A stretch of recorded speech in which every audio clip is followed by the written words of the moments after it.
सकते हैं। मैं पूछना चाहता हूँ कि आप मुझे ये दिखाएंगे कि जहाँ पे ये कहा कि ज़्यादा तादाद में लोग आए, मेरा बयान दिखाइए कहाँ है। आपने ये तो मुझे बताया कि मैंने कहा मस्जिद की है और इंशाल्लाह रहेगी। मैंने उसमें ये भी कहा था कि हम अपनी मस्जिद को बचाने के लिए जो भी कानूनी लड़ाई होगी लड़ेंगे और उस कानूनी लड़ाई के ज़रिए अपनी मस्जिद को बचाएंगे। समाजवादी पार्टी सांसद जियाउर रहमान बर्क साहब हमारे साथ हैं। एक संभल में हिंसा हुई, आपको पता ही है, सारी जानकारी पूरी दुनिया में उसकी चर्चा हुई, देश में चर्चा हुई। उससे संबंधित एक रिपोर्ट यूपी विधानसभा में रखी गई और उस रिपोर्ट में ये कहा गया है कि आपके भाषण रहे हों या कौम के दूसरे नुमाइंदों के भाषण रहे हों, उन भाषणों की वजह से हिंसा भड़की और ये सुनियोजित तरीके से वहाँ पर किया गया। हकीकत तो ये है, अगर इस रिपोर्ट को देखें तो ऐसा महसूस होता है कि सरकार ने इस एसआईटी को बनाने के लिए जो वहाँ के पुलिस प्रशासन सरकार की जो कार्रवाई थी, जो गलत हुआ है उस पर पर्दा डालने के लिए और उसको डाइवर्ट करने के लिए एसआईटी बनाई गई थी। इस रिपोर्ट से तो वही साबित होता है। और बीजेपी की सरकार में जो एसआईटी बनी है, ज़्यादातर उनकी रिपोर्ट इसी प्रकार की आई है जो सरकार अपना चाहती है। और बल्कि आप देखें कि अगर एक एसआईटी से मंदिर चोरी के मुद्दे को देखें, एसआईटी से जब सरकार ही खुश उससे सहमत नहीं है और दूसरी एसआईटी बनानी पड़ी है, तो मैं और जनता कैसे हो सकते हैं। बिल्कुल सच्चाई से परे है एसआईटी की रिपोर्ट। उसके अंदर अफसोस इस बात का है कि जिन लोगों की शायद ऐसी मिसालें हमारे मुल्क में नहीं, दुनिया में भी बहुत ही कमी देखने को मिलेंगी, जहाँ हमारे लोग की ही जान गई, हमारे ही निर्दोष लोग 100 से ज़्यादा जेलों में रहे और घायलों की लंबी तादाद रही और फिर उसके बावजूद आज उन्हीं को अपराधी बनाया जा रहा है। अगर गोली उन लोगों की तरफ अगर ये दिखा रहे हैं अपने जाल में, तो ये खुद फंसे हुए हैं, पुलिस प्रशासन हो या सरकार हो। एक तरफ कहते हैं कि मस्जिद को बचाने के लिए लोग आए और दूसरी तरफ कहते हैं कि मुसलमानों ने ही दूसरे मुसलमान को गोली मार दी। कोई औचित्य है इस बात का? हकीकत ये है कि ये खुद अपने बिछाए जाल में फंसे हुए हैं और उस चीज़ पर पर्दा डालने के लिए इस टाइप की रिपोर्ट बनाई गई है।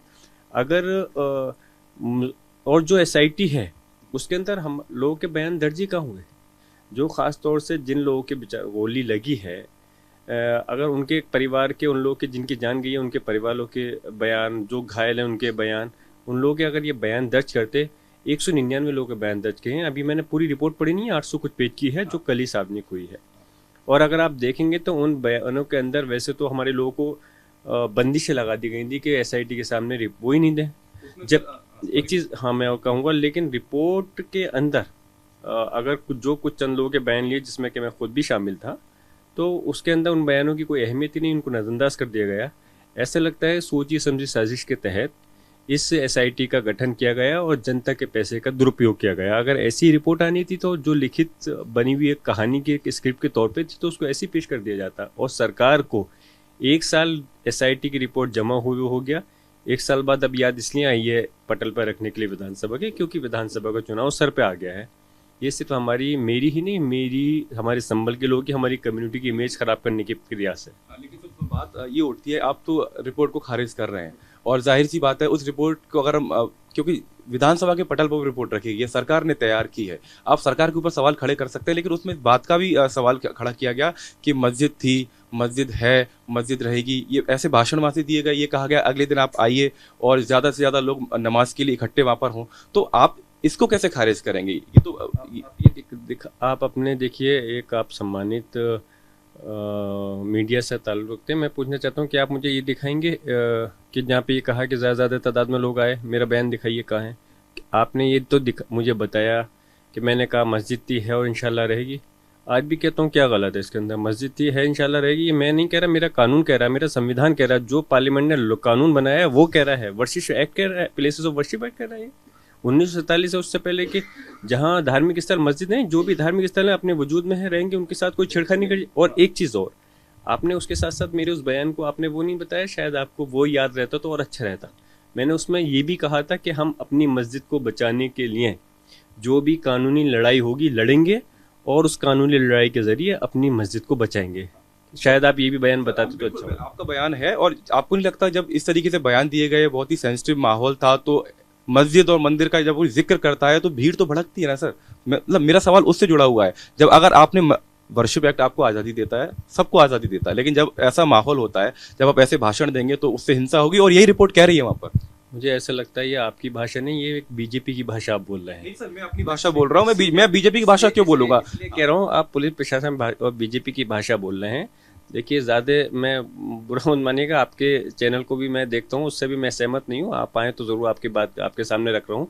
हो सकता है कि शायद थोड़ी बहुत मेरी बात आपके चैनल के माध्यम से कट पीट के नहीं होगी तो सही सामने आएगी। पूरा बयान आप बयान आपको दिखाएंगे रिपोर्ट के खिलाफ। अब आप आगे क्या करने वाले हैं? नहीं, अभी तो रिपोर्ट के आगे हम जो करेंगे अपने वकीलों के, अपने लीगली वो लेकर के मशवरा लेकर ज़रूर करेंगे। अगर ज़रूरत पड़ेगी तो उसको चैलेंज भी किया जाएगा। और रही बात उसकी, आप ये बताइए, हमारा संविधान भी हमें इस चीज़ की इजाज़त देता है कि कानून के दायरे में रह करके हम अपनी बात को रख सकते हैं। मुझे तो ऐसा महसूस हो रहा है कि आप तो हमारी ज़ुबान पे ताला लगाना चाहते हैं। और रही बात उसकी, आप ये बताइए कि आपको ऐसा महसूस नहीं होता कि अगर कोई भी धर्म का मुद्दा होता है तो वो ऑलरेडी सेंसिटिव होता है, और संभल जैसी जगह जो है सिर्फ संवेदनशील नहीं, अति संवेदनशील जगह। इसी समय आप ये कह रहे हैं कि मस्जिद को बचाने के लिए आप अति संवेदनशील जगह रही है। आपको ऐसा महसूस नहीं होता कि जिस समय कोर्ट का ये आदेश आया था, क्या आपको, आपने ये बात का भी जिक्र करते जब इसका कर रहे हैं, क्या पुलिस प्रशासन को ये चाहिए था तुरंत आदेश के विद इन 1.5 आवर के अंदर, वो जानते हैं आप दूरी चंदूसी से संभल की कितनी है? अगर वहाँ से लेकर के चलेंगे संभल से चंदूसी तो 45 मिनट्स लगभग लगते हैं। आप 1 से 1.5 घंटे के अंदर आदेश की कॉपी लेकर सीधे संभल में आ गए। आपको ऐसे नहीं महसूस होता ये पुलिस प्रशासन की नाकामी है या एक साजिश का हिस्सा है कि अगर आप ऐसी संवेदनशील जगह पर वो आ रहा है, कोई आदेश आ रहा है, तो आपको पहले उस चीज़ के लिए कंप्लाइंस कराने के लिए क्या कोर्ट ने ये आदेश तो नहीं कहा था कि आपने आज सेम डे आपको उसका सर्वे करना है? कोर्ट ने ये कहा था आप सर्वे करके रिपोर्ट देनी है। आप डीएमएसपी या जो भी लोग थे, जो पुलिस प्रशासन के अधिकारी थे, क्यों इतनी जल्दबाजी थी? क्यों पहुंचे उसके अंदर? इतनी समय का वेट कर सकते थे हमसे, उल्मा जो रिलीजियस धर्म गुरु हैं उनसे, और जो समाज के, क्या आप कोई धार्मिक कार्यक्रम हो, त्यौहार होता है, क्या आपने देखा है एक बैठक बुलाई जाती है उससे पहले, शांति समिति बुलाई जाती है? क्या आपको ये नहीं लग रहा कि इसके अंदर एक बुला करके आपस में एक सवालों के घेरे में रहा है? मैं उससे नकार नहीं रहा हूँ, सवाल उठते हैं, लेकिन मैं उस रिपोर्ट की बात कर रहा हूँ। अगर रिपोर्ट में सांसद जी आपका नाम आया तो आपको नहीं लगता कि आपके खिलाफ कार्रवाई हो सकती है? क्योंकि पुलिस तो उसी रिपोर्ट के आधार पर सरकार काम करेगी। जनाब ये बताइए, कार्रवाई तो ऑलरेडी हो चुकी है और क्या कार्रवाई होगी? और रही बात उसकी, कौन सी रिपोर्ट की बात कर रहे हैं आप? कैसी रिपोर्ट की बात कर रहे हैं? जिस समय जो व्यक्ति, आपके ऊपर ही मैं कह रहा हूँ, अगर आप किसी ऑन द स्पॉट किसी जगह पर नहीं है, कल को आप भी इस जगह शामिल हो सकते हैं। ज़रूरी नहीं है कि आपका मीडिया आपको जिंदगी भर तक आपको ये नौकरी दे, बुरा मत मानिएगा। कल को इस जगह पर अगर आप ऑन द स्पॉट किसी जगह पे शामिल नहीं है और आपका नाम शामिल कर दिया जाए तो आप तब क्या कहेंगे? तब मैं आपके बयान को आपको निशाना बनाया जा रहा है, आपको फंसाया जा रहा है, राजनीति से प्रेरित है। जिस समय आपको ये नहीं लग रहा, आपको शायद ये भी बताना चाहिए था, जब ये 19 तारीख में सर्वे हुआ तो उस समय मैं संभल के अंदर मौजूद था और मस्जिद के अंदर मैं गया भी, क्योंकि उस समय मुझे जानकारी नहीं थी कि सर्वे हो रहा है। ये पता चला था कि पुलिस प्रशासन के लोग पहुंचे हैं और मैंने जा करके पूरी व्यवस्था को संभाल के सर्वे कराने में उनका पूरा सहयोग किया। दूसरी चीज़, जब मैं मौजूद हूँ वहाँ पे 19 तारीख में तो सर्वे शांति से हुआ। जब मैं 24 तारीख के अंदर संभल के अंदर मौजूद नहीं था, हज़ारों किलोमीटर दूर बेंगलोर के अंदर बैठा हुआ था, तो तब वहाँ पे माहौल ख़राब हुआ। तो जब मैं मौजूद हूँ तब तो घटना नहीं घटित हो रही, जब मैं वहाँ से बाहर हूँ तो घटना घट रही है। आप ये देखिए, मेरी मौजूदगी से तो ये होना चाहिए कि मैंने माहौल को संभाला, पुलिस प्रशासन की साजिश को कामयाब होने नहीं दिया। और आप बात करते हैं आज ऐसी स्थिति बना दी गई, मैं ज़्यादा लंबे बात हो गई मेरी, मैं शॉर्ट में ही करना चाहता था। जहाँ मतलब आज हमारे लोगों के साथ में जुल्म ज्यादती हुई है, हमारे लोगों की जान गई, हमारे लोग ही घायल हुए और हमारे लोगों को आप अपराधी बना दिया, और आज हम डिफेंस करने की स्थिति में क्यों डिफेंस करेंगे भाई? आज न सही, हमें उम्मीद है इंशाल्लाह आने वाले वक्त में, कल को हमें इस धरती पर, इस ज़मीं पर, हिंदुस्तान की, आज़ाद हिंदुस्तान की ज़मीं पर हमें माननीय न्यायपालिका से हमें उम्मीद है, हमें इंसाफ मिलेगा। और उसके साथ साथ हमें उम्मीद है कि ऊपर भी जिन लोगों ने गलत किया है वो अपने कर्मों की सज़ा भुगतेंगे, और जिन्होंने मजलूम लोगों की जान ली। कि आपने ये देखा, आपके चैनल के माध्यम पे भी फ़ोटो वीडियो होंगी, अधिकारी गोली चलाते हुए दिख रहे हैं, क्या कोई आपको एक, मैंने चैलेंज किया है शुरू से लेकर के। तो पुलिस के ऊपर भी चली। नहीं नहीं, अच्छा, पत्थरबाजी हुई थी आपके पास में कोई सर, तस्वीरें आई थी पत्थरबाजी होते हुए, उस रिपोर्ट में भी कहा गया कि गोलीबारी हुई है पुलिस के ऊपर। मैंने कहा आप ये भाषा बीजेपी की भाषा बोल मैं रहे हैं। रिपोर्ट की बात कर रहा हूँ, मैं बीजेपी विधानसभा होती है जहां पर जनप्रतिनिधि बैठते हैं, वहां पर एक सरकार की रिपोर्ट आई। आप राजनीतिक व्यक्ति हैं तो आप ये बात कह सकते हैं कि बीजेपी की रिपोर्ट है, मैं नहीं कह सकता, मैं सरकार की रिपोर्ट को मानूंगा क्योंकि सरकार जनता की चुनी हुई सरकार है। मैं सर, आपकी बातों से कोई मैं भड़कने वाला नहीं हूँ, लेकिन मैं मैं आपको बिल्कुल भड़का नहीं रहा हूँ। बात है आपकी, खुद जानते हैं आप क्या काम करना चाहते हैं। लेकिन देखिए, क्या पत्थर से गोली चलती है? क्या गलत गोली चलती है? आपने अपने खुद कहा कि पत्थर से चलते हुए हमने लोगों को देखा। क्या आप मुझे अभी तक आपको चैलेंज कर रहा हूँ, मैं अभी चैलेंज कर रहा हूँ, और बुरा मत मानिएगा। और अगर आप साबित नहीं कर पाए तो फिर आपको नौकरी छोड़नी पड़ेगी अपनी।